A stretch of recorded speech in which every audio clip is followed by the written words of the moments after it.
Selamat malam para kalong malam. Akhirnya kita berjumpa lagi. Sebelum masuk ke kisah cerita lanjutan episode kemarin, jangan lupa untuk support channel ini dengan like, tinggalkan komen, dan subscribe supaya saya semakin semangat untuk melanjutkan podcast ini. Jadwal publish dari podcast ini adalah setiap malam Jumat jam 9 malam. Oke, tanpa basa-basi, aku mulai saja lanjutan kisah pengalaman-pengalaman nyata mistis di malam ini. Banyak yang bertanya kepada aku, kok kamu berani banget tinggal di situ? Kok nggak pindah aja? Kan udah tahu kalau tempatnya angker, tapi tetap nekat tinggal di sana.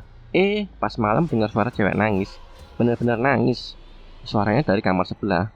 Sepertinya dia sengaja bikin suara itu supaya kita nggak nyaman. Kalau sudah ada gangguan suara, tinggal kita bagaimana menanggapinya, yaitu kuat-kuatan mental. Antara kita yang akhirnya pergi, atau akhirnya dia yang terpaksa menerima kehadiran kita ya. Yang paling apes, kalau dia sudah nampakin wujud. Sekali gak kuat mental, pasti kabur. Tapi kalau kita bisa bertahan, gak akan ada wujud penampakan lagi selama waktu cukup lama. Kecuali kita ganggu mereka. Benar-benar bikin ganggu. Karena makhluk seperti mereka setelah menampakkan diri, entah sengaja atau tidak. Alasan aku masih bertahan di sini karena faktor ekonomi. Ya, aku hanya seorang pegawai kantoran biasa dengan gaji pas buat hidup. Sedangkan harga sewa kos yang ditawarkan ke aku cukup murah untuk lokasi seramai itu di Jakarta. Kapan lagi bisa tinggal di kamar seukuran apartemen tipe studio dengan harga murah? Dan banyak yang bertanya ke aku, kok bisa sih tempatnya angker kayak gitu? Kamu ngarang deh, atau ngada-ngada? Untuk menjawab penasaran kalian, kali ini aku akan membahas mengenai asal-usul bangunan kos. Setelah sekian lama mbak penjaga kosnya bungkam, akhirnya dia cerita ke aku. Itu pun kejadiannya gak sengaja. Yuk, tanpa banyak cerot-cerot langsung aja. Kala itu aku dan adik pulang mudik ke kampung, sehingga kami meninggalkan kos-kosan hampir seminggu. Pas kami berdua balik lagi ke kos, saat itu aku ingat betul kejadiannya. Hari Minggu pagi, pukul 10:12. Kala itu, kami berdua tiba di rumah kos. Saat itu, kondisi rumah kos masih sepi. Entah karena penghuninya masih belum bangun, atau emang belum balik ke Jakarta. Awalnya, kami berdua saat melangkah masuk melewati pagar rumah, kami tidak memiliki perasaan apa-apa. Bahkan tidak terbesit pun bakal terjadi keanehan di kamar kami. Lagian waktu itu badan udah capek dan masih pagi hari juga. Bak badai menerjang kamar kami, aku kaget kalian membuka pintu kamar kami. Aku saat itu melihat dan menemukan seperti lelehan lilin dan air bunga yang disiram dan tercecer di depan pintu kamarku. Lorong sepanjang daratan kamar yang lain juga basah dan terdapat lilin yang mengering di kamar yang paling dekat tangga. Aku bingung aja, itu apa ya? Tapi aku masih mikirnya mungkin sampah. Selama kami berdua mudik, lorong ini belum dibersihkan oleh penjaga kos. Aku masih bingung aja, dan pikiran kami berdua masih belum mengarah ke hal mistis. Aku pun bertanya ke adik, "Iku apa yo?" Adik pun tidak tahu, soalnya masa ada air kembang. Kan pikiran aku saat itu langsung mikir kayak habis ada ritual dukun aja. Tapi pikiran itu segera aku tepis. Aku gak ambil pusing, dan karena mikir gak mungkin lah. Aku kala itu mikirnya mungkin itu sampah jatuh berceceran gara-gara dibongkar kucing liar. Makanya morat-marit sepanjang lorong. Jam 12-an, aku turun ke bawah untuk keluar untuk jajan sekalian beli makan siang. Pas aku turun dari tangga, aku berpapasan dengan mas kosnya. Mas tersebut tiba-tiba bertanya ke aku, "Mas, selama tinggal di lantai 2, ada kejadian yang aneh-aneh nggak?" Kagetlah aku. Kok si masnya yang biasanya diem kok tiba-tiba nanya begituan? Ya aku pun akhirnya cerita kejadian pas aku ketemu sosok mata merah saja. Terusnya si mas kosnya cuma bilang, "Oh gitu doang." Terus aku nanya ke mas kosnya, "Mas, di lantai 3 itu ada penghuni cewek ya? Kok berani amat dia tinggal di atas sendirian, mana gelap-gelapan gitu?" Saat itu aku masih belum berani naik ke lantai 3 karena gelap dan masih baru juga dan belum kenal semua orang. Terus mas kosnya jawab, "Emang masnya kenapa sama penghuni ceweknya?" Ya aku jawab, "Gak tahu ya mas, aku kok feeling sama Kayak pernah lihat sekilas ada bayangan cewek di lantai 3 tiap kali aku pulang malam. Aku merasa kayak ada perempuan berdiri di atas. Dijawab sama mas kosnya, walah mas, di lantai 3 masih kosong mas, belum ada penghuni, nggak ada siapa-siapa.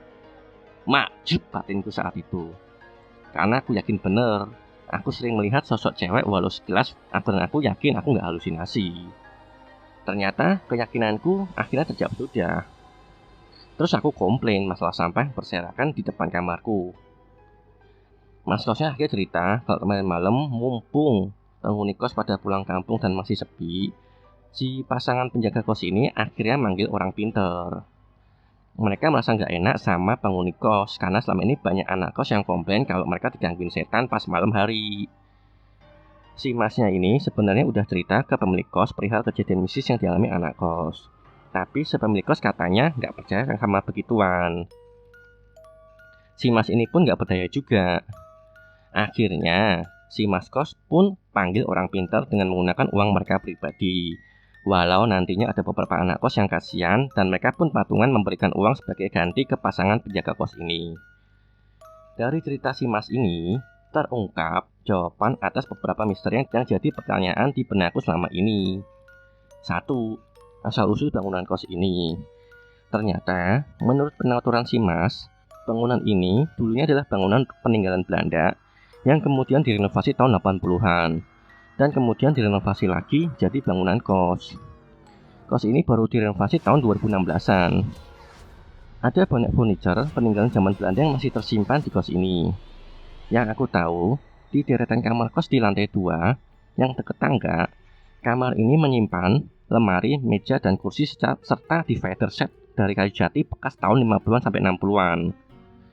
Namun belakangan ini furniturnya udah dipindah ke tempat lain. Ternyata menurut penuturan dari orang pintar yang diundang, pas saat renovasi jadi rumah kos, emang tidak dilaksanakan syukuran atau tumpengan gitu. Yang punya kos juga katanya nggak percaya begituan. Makanya makhluk penunggu kos ngamuk karena dianggap masuk ke wilayah mereka tanpa izin. Hal ini pun diamini oleh si penjaga kos karena emang saat bangunan selesai direnovasi tidak ada acara hajatan atau syukuran. Kedua, menurut penuturan dan penerawangan si orang pintar ini, rumah kos ini katanya ramai banget, kayak kerajaan gaib. Banyak banget penunggunya. Ternyata si mas kos cerita kalau di lantai 3 di atas kamarku itu penunggunya kuntilanak. Berarti emang bener yang selama ini aku rasain. Langsung kaki terasa lemes pas denger. Kuntilanak ini bukan asli dari rumah ini, tapi berasal dari belakang rumah kos. Belakang rumah kos ini itu juga rumah kosong. Tapi si kuntilanak ini suka ke lantai 3 karena lembab sama dekat dengan tangki air. Terus di deretan kamarku di lantai 2, di kamar yang dekat tangga itu, penghuninya berupa setan tanpa kepala. Kepalanya suka gelinding-gelinding di tanah, gitu ceritanya. Ciri khas dari setan ini, kalau dia berada dekat kita akan tercium bau busuk. Nah, kepalanya sendiri ternyata bersemayam di kamarku yang sekarang. Pantesan aku sama adik sering mencium bau busuk di dalam kamar. Untuk kamar di sebelahku sendiri, penghuninya kuntilanak. Si orang pintar berpesan, khusus kamar sebelahku ini, baik siang hari maupun malam hari, kalau bisa lampu kamar mandi dalam dinyalain. Karena Sukinti ini suka banget di dalam kamar mandi. Katanya juga bentuknya sih kuntilanak merah. Biar nggak terlalu agresif, lampunya harus nyala. Di lorong kamar juga suka mondar-mandir sosok genderuwo hitam besar. Di lantai 1 ada beberapa genderuwo dan kuntilanak. Namun penguasa rumah ini adalah sosok noni Belanda. Sosok ini bersemayam di kamar dekat dapur di lantai 1. Kita nyebutnya sih kamar nomor 6. Khusus kamar ini katanya harus dikosongi. Tidak boleh ada orang yang tinggal di dalam. Kalau enggak nanti si noni minta tumbal. Emang bener sih, penghuni kamar nomor 6, siapapun yang tinggal di dalam kamar ini pasti nggak pernah betah. Dan rotasi pergantian penyewa kamar ini yang paling cepat. Nggak nyampe sebulan pasti ganti penyewa. Aku juga pernah masuk kamar ini pas awal survei kamar. Emang, aku aja waktu itu nggak tahu kenapa kesan pertama udah nggak betah. Padahal aku dulu belum tahu asal-usul cerita ini. Si Noni ini menurut penerawangan orang pintar, minta dikasih sesajen berupa roti, rokok, kembang, dan kopi. Sesajen wajib diberikan tiap malam Jumat. Terus juga ada hantu cewek Jepang di lantai 2, tapi di sebelah rumah satu lagi. Bahkan si mbak kosnya ini mau menuruti keinginan orang pintar ini perihal sesajen untuk kamar nomor 6. Aku bilang aja, alah mbak, ngapain? Janganlah, malah ntar jadi ngeri kalau ada sesajen. Takutnya kos ini malah jadi sepi. Lagian kalau begituan setan mah jangan diturutin, nanti malah ngelunjak. Lagian sesajennya yang ku dengar nanti mau disiapkan pakai duit pribadi si penjaga kos. Jadi ku bilang jangan dituruti, mending duitnya ditabung aja. Kata si mas penjaga kos, si orang pintar ini sudah komunikasi dengan makhluk gaibnya. Dan mereka membuat kesepakatan yang intinya mereka janji tidak akan mengganggu kami para penghuni kos. Ingat loh, jangan pernah sekali-sekali percaya dengan dedemit, karena mereka selalu ingkar janji. Karena setelah ini pun masih banyak cerita horor lainnya. Terus akhirnya dibuatlah pagar gaib oleh si orang pintar ini. Tiap pintu kamar disirapi semacam air doa dan ditumpahi lilin. Ini yang menjawab kenapa di depan kamarku kayak habis disiram kena hujan dan ada bekas air kembang dan lilin yang mengering. Kalau kata penjaga kos, itu juga ditaburi garam kasar. Terus si orang pintar ini cuma bilang, ilmu dia nggak sanggup untuk mengusir mereka semua, tapi cukup untuk membuat pagar gaib. Seorang pintar ini juga berpesan, jika kau tiap malam suka dengar suara berisik atau suara ngobrol di koridor, itu berarti sosok para penghuni yang ada di sini sedang aktif. Dan gak usah takut karena kamar udah diberi pagar gaib. Hal ini pun aku ceritakan ke adik. Adikku pun cerita kalau selama dia tinggal di kamar tersebut, tempat tidur dia sering berantakan pas dia pulang kerja. Padahal tiap pagi pasti dia rapikan. Serasa seperti ada yang memakai. Bahkan saat kami pulang liburan pun, adikku bilang, kok bedsheet dia berantakan dan bantal dan guling udah di lantai. Waktu itu aku cuma jawab, mungkin kesenggol pas kemarin mau keluar kamar. Sebenarnya masih ada sejarah lain tentang bangunan kos ini dan perilaku pemilik asli rumah ini. Namun aku baru mengetahuinya beberapa bulan setelah kejadian ini. Itu akan aku ceritakan di episode lain. Berikutnya, setelah kisahku ini, aku akan menceritakan kepada kalian tentang kisah mistis di kamar nomor 6 ini. Oke, sekian ceritaku ini.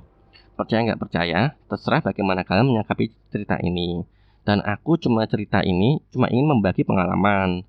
Semoga kalian terhibur dan suka dengan cerita ini. Sekian dulu untuk part ini, pantengin saja channel ini dan jangan lupa untuk klik like, share, leave comment, dan subscribe ya. Karena cerita ini masih bersambung terus dan berkelanjutan masih panjang episodenya.